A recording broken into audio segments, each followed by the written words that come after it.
Olá, o Justiça em Questão está começando.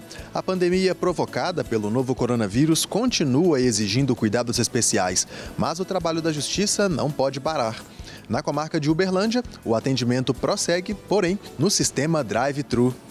Em Varginha, a rotina também precisou ser adaptada e a tecnologia tem sido fundamental neste momento. Nesta edição, vamos mostrar uma entrevista sobre o isolamento social, que pode trazer benefícios, mas também desencadear alguns problemas. E é claro, vamos apresentar as decisões que foram destaque no estado e outras matérias que informam e entretêm você aí, do outro lado da tela. Então, fique com a gente, nossa edição começa agora.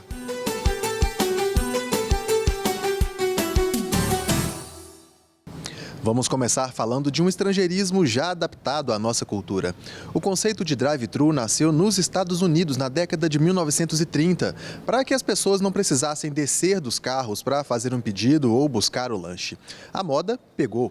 Tanto que a comarca de Uberlândia aproveitou a ideia para contemplar advogados que lidam com processos físicos. Se o foco antes era comodidade, agora a iniciativa garante também segurança e amplo acesso à justiça.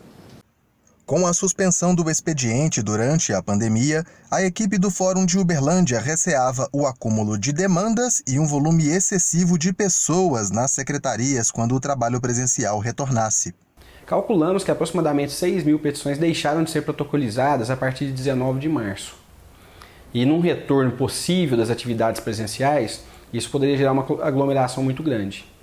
Então, conversando com a nossa diretora, a doutora Maria Elisa, ela sugeriu que nós fizéssemos uma estrutura para receber essas petições antes.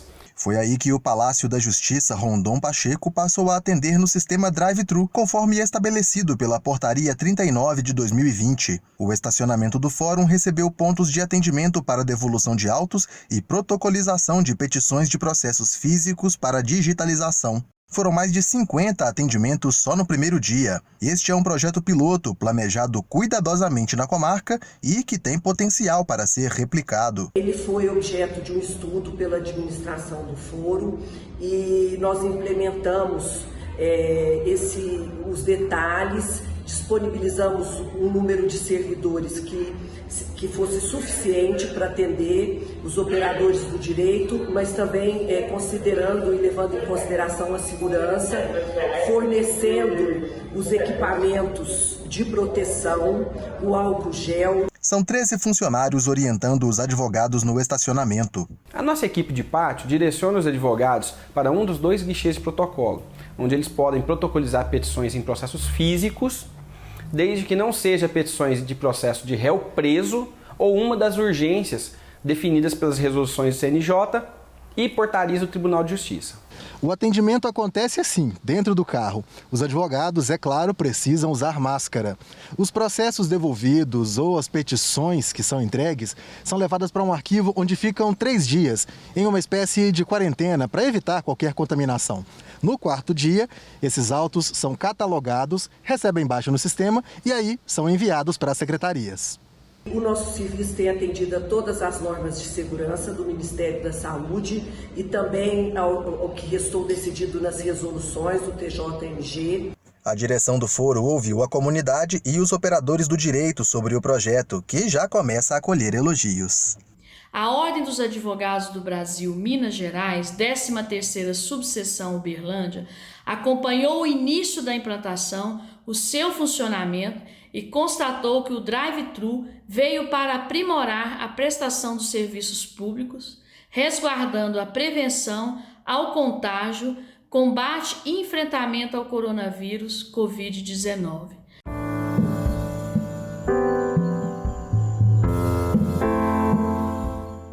A justiça não para. E agora você acompanha as decisões judiciais que foram destaque no estado. É hora do giro de decisões.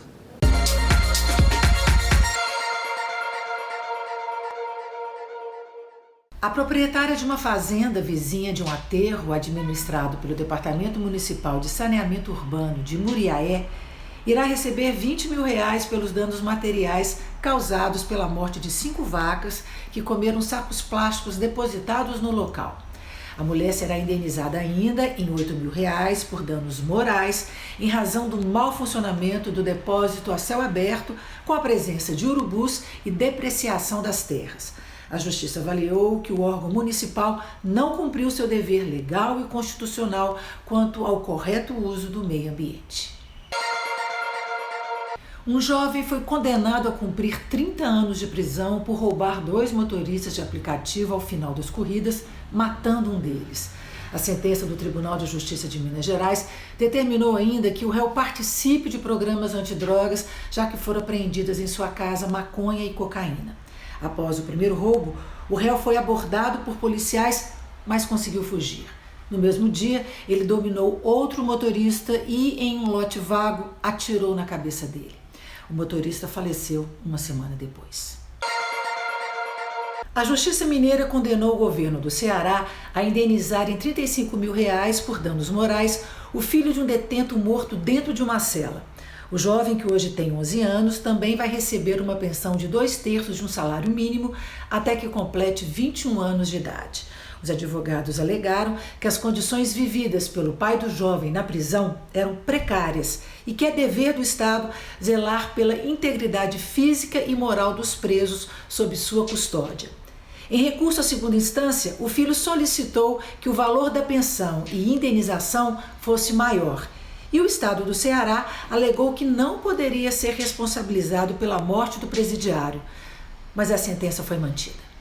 E chegou a hora de desvendar o significado de termos e expressões jurídicas. Vem aí o ABC do Judiciário.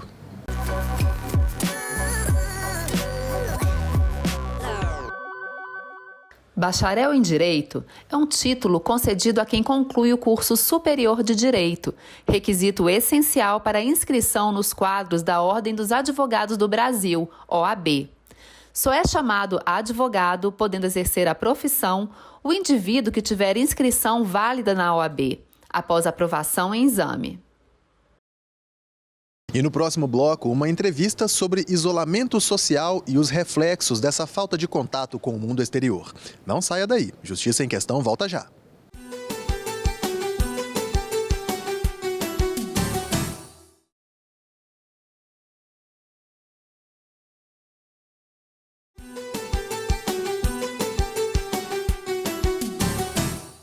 Você está assistindo ao Justiça em Questão, programa do Tribunal de Justiça de Minas Gerais. A pandemia de Covid-19 mudou de forma profunda o modo de vida das pessoas em todo o mundo. O isolamento social é uma necessidade, mas ao mesmo tempo pode provocar o agravamento da saúde mental e até mesmo ter implicações econômicas e judiciais. A repórter Silvana Monteiro conversou com uma especialista sobre o tema. Devido ao confinamento, surgem muitas alterações no campo da saúde mental. Para falar sobre esse assunto, eu converso com Tatiana Mourão, professora de psiquiatria da Faculdade de Medicina da UFMG. Tudo bem, professora? Bem, é um prazer estar com vocês. Obrigada pelo convite. Muito obrigada. Quais são as mais comuns e quando elas podem trazer problemas jurídicos para uma pessoa, professora? Essa questão, ela pode desencadear problemas adaptativos sérios. A gente sempre escuta, as pessoas estão com os nervos à flor da pele.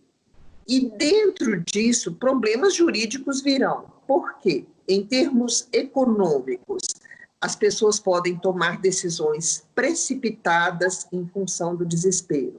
Em termos da família, nós já estamos vendo aumento do número de divórcios, que talvez nem acontecessem se as pessoas estivessem trabalhando e tudo, mas essa convivência forçada, ela é muito danosa para a família. Em termos da sociedade, com as pessoas com nervos à flor da pele, com uso abusivo de álcool, porque está havendo uso abusivo de álcool, inclusive nas residências. Então, a nossa sociedade vai ser confrontada com problemas de violência.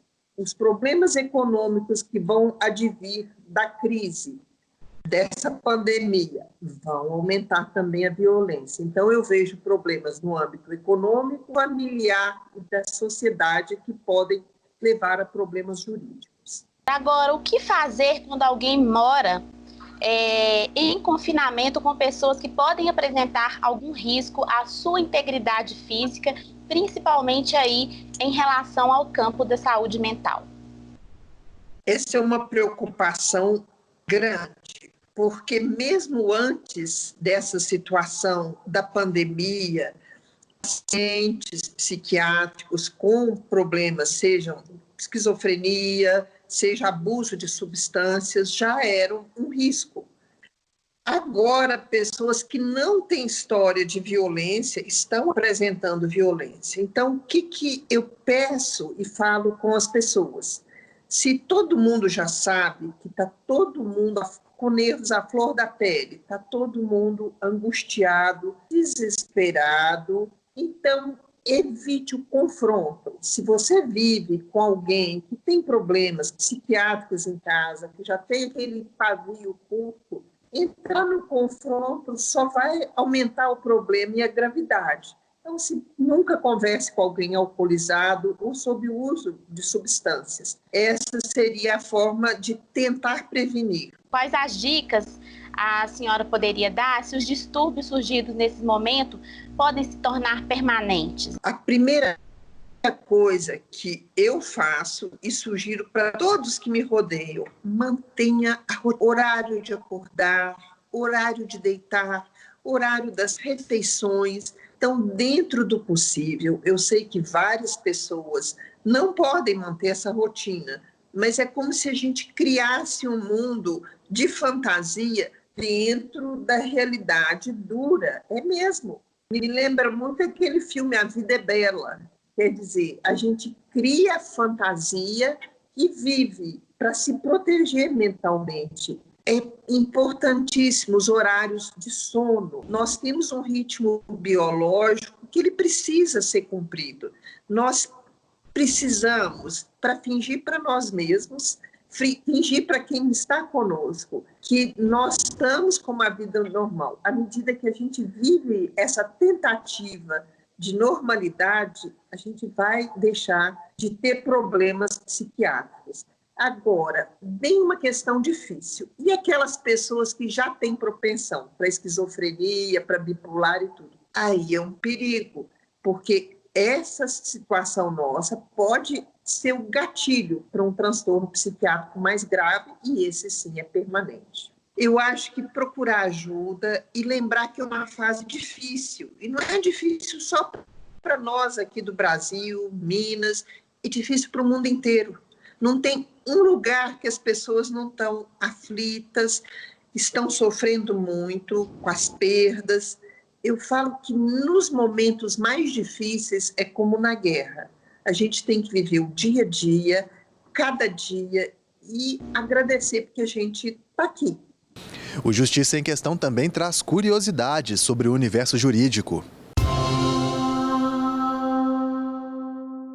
Hoje nós vamos falar sobre o habeas corpus enquanto ferramenta constitucional, enquanto instrumento constitucional, especificamente sobre seu enfoque histórico.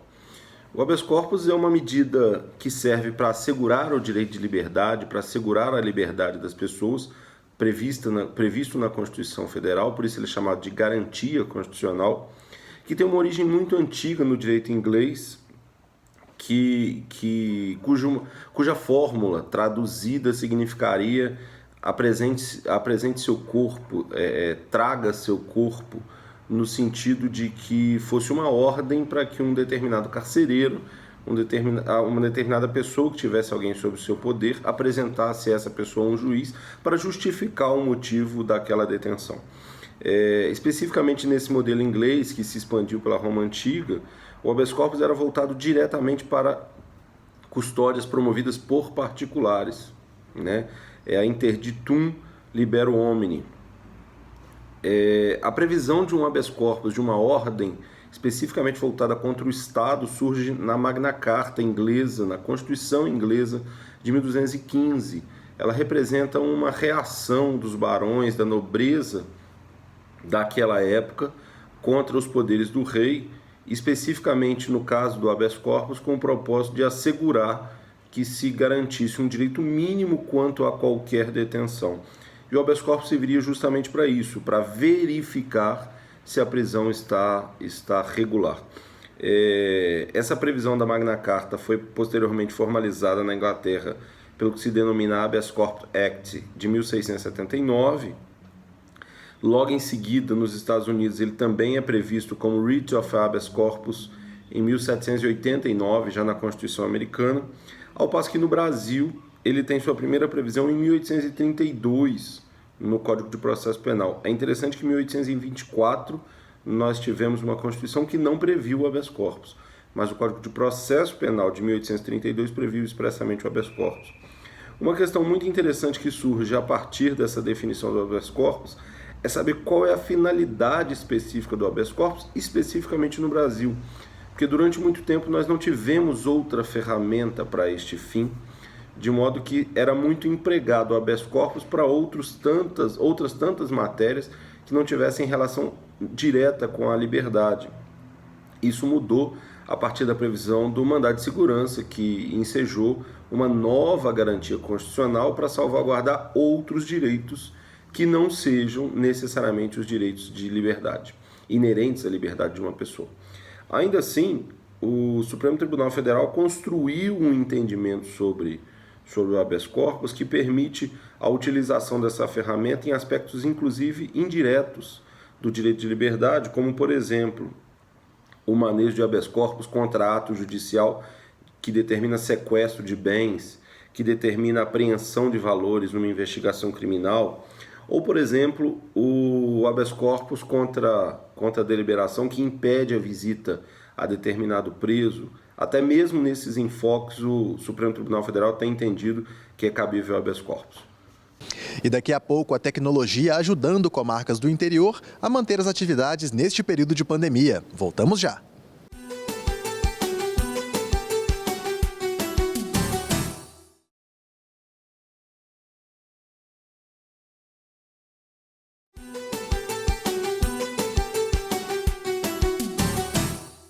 O Justiça em Questão está de volta.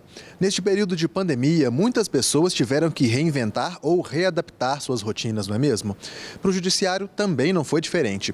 Acompanhe na reportagem de Azaf Alcântara como a comarca de Varginha tem usado a tecnologia para auxiliar o atendimento das demandas locais. A rotina entre os magistrados e servidores da comarca de Varginha, no sul do estado, está um pouquinho diferente. Você certamente já viu essa figura aí, né? Muito comum nos dias de hoje. É o QR Code, agora também utilizado para acesso às informações processuais na comarca. Quem teve a ideia foi o juiz Antônio Carlos Parreira, da Vara de Família e Sucessões, e foi bem aceita pelos demais magistrados. O juiz diretor do foro gostou tanto que também começou a utilizar nas audiências da primeira vara criminal e de execuções penais. Já conhecíamos o QR Code de outras ocasiões. A EGEF, a Escola Judicial Dedésio Fernandes, já utilizava o QR Code para fins de ter acesso ao formulário de feedback dos cursos, das palestras, né? Então já é uma ferramenta conhecida, mas a gente não tinha usado ela ainda nessa aplicação de disponibilidade de mídias de audiências. Tem facilitado demais a vida do Poder Judiciário, tem facilitado demais a vida e o acesso do cidadão à justiça, porque rompeu estigmas, rompeu parâmetros, né? Uma nova realidade, permite que em qualquer lugar você consegue acessar e você consegue contactar pessoas, você consegue reunir pessoas à distância de uma facilidade muito grande.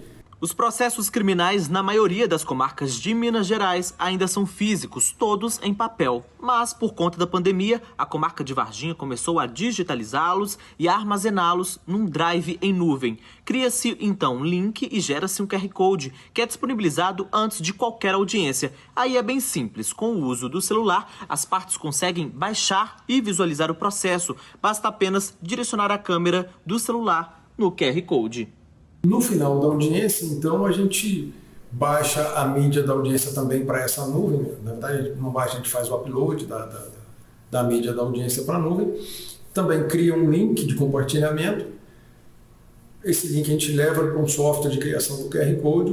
Um browser cria o QR Code, né? O aplicativo cria o QR Code e a gente então disponibiliza esse QR Code na própria ata de audiência. Então, após a ata de audiência, o promotor, o defensor, o advogado, a advogada pode ter acesso à mídia daquela audiência na própria ata.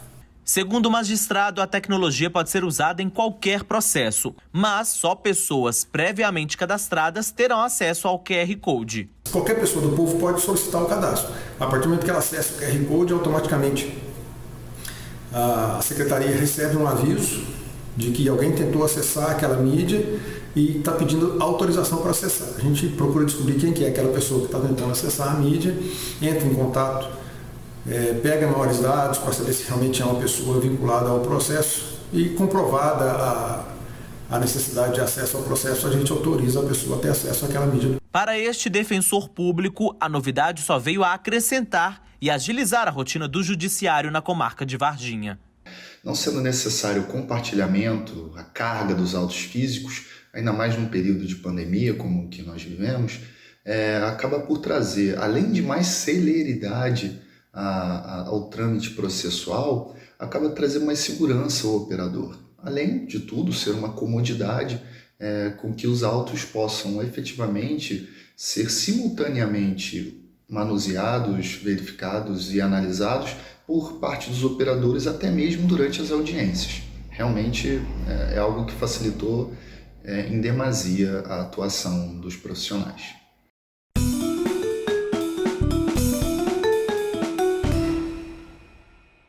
No quadro Seu Direito, as suas dúvidas enviadas para a nossa equipe são respondidas por magistrados e especialistas do direito. A Maria Carolina Araújo, de Belo Horizonte, nos escreveu dizendo que está se separando e quer saber se a lei garante a guarda compartilhada também para animais de estimação. Quem traz a resposta é a advogada Maria Antônia Oliveira Cândido. Prezada Maria Carolina, obrigada pela pergunta a nós endereçada. Na verdade, a lei ainda não garante porque é um projeto de lei que ainda não se converteu em lei.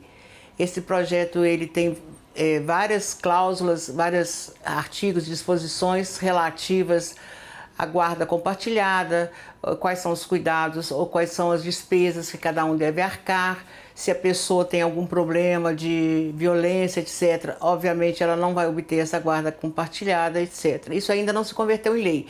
Mas nas decisões relativas à matéria, decisões judiciais, quero dizer, relativas à matéria, já estão acatando a guarda compartilhada. Então, no caso, se há um desentendimento entre vocês relativamente a quem que vai ficar essa guarda e não está havendo um consenso, o ideal é que seria isso colocado em juízo para que vocês façam algum acordo e que o juiz determine essa guarda compartilhada, alguns dias com um, alguns dias com outro, etc. Ele vai também verificar ambiente, qual que é mais interessante para o cachorro, os cuidados, tudo isso vai ser analisado. Ainda que não haja uma lei, mas já as decisões todas já direcionam-se nesse sentido de acatar. Obviamente, um caso ou outro, pode ser que algum juiz não entenda dessa forma, porque é muito discutido se o cachorro tem direito, se não tem direito, se ele é um ser senciente, quer dizer, que tem sentimentos, etc. Outros ainda de uma forma mais retrógrada, ainda consideram como coisa. Então, tudo isso, mas é muito raro hoje um juiz que não vai entender que caiba essa guarda compartilhada. A maioria admite sim, ok? Recebemos também um e-mail de Fernanda Aparecida, de Contagem. Ela quer saber se o síndico pode proibir animais no condomínio sem que isso esteja na convenção. Fernanda, se a convenção do seu condomínio não há nenhuma regra específica dizendo sobre a proibição de se manter animais em apartamentos, ele não pode proibir. Inclusive, aqueles condomínios que têm convenção com essa proibição dizem o seguinte, que a convenção é a lei do condomínio. Mas a jurisprudência ela tem já colocado em alguns casos que mesmo que haja na convenção do condomínio uma norma proibitiva da estada de cães em apartamentos, se eles são dóceis, não oferecem perigo nenhum, então vai ser o confronto de duas leis, né? Que é a lei do direito à propriedade e a lei do sossego lá dos condomínios, a lei do condomínio. Então, nesse caso, vai prevalecer a lei da propriedade, ainda que esse condomínio tenha essa norma proibitiva. Mas eu quero também acrescentar que essas jurisprudências elas são muito alternadas. Alguns entendem dessa forma, já minimizando esse rigor quanto às convenções de condomínio, e outros vão mais ao pé da letra. Se a convenção é a lei do condomínio, não pode. Então, vai depender do caso. Mas se no seu caso específico, se não há proibição, esse síndico não há como proibir você de transitar com o seu animal pelas dependências do condomínio, obviamente, se ele não é um animal feroz, que oferece risco, etc. O Justiça em Questão fica por aqui, mas o nosso conteúdo está disponível na internet. Acesse o portal do Tribunal de Justiça de Minas Gerais e clique na área Comunicação e depois em Justiça em Questão. Ou então veja pelo nosso canal. O endereço é youtube.com/Justiça em Questão. Comente, proponha temas, participe você também do JQ. Envie uma mensagem para o e-mail justiçaemquestão@tjmg.jus.br ou para o nosso WhatsApp. O telefone é 31 98462 1532. Um grande abraço, até a próxima edição e, se você puder, fique em casa.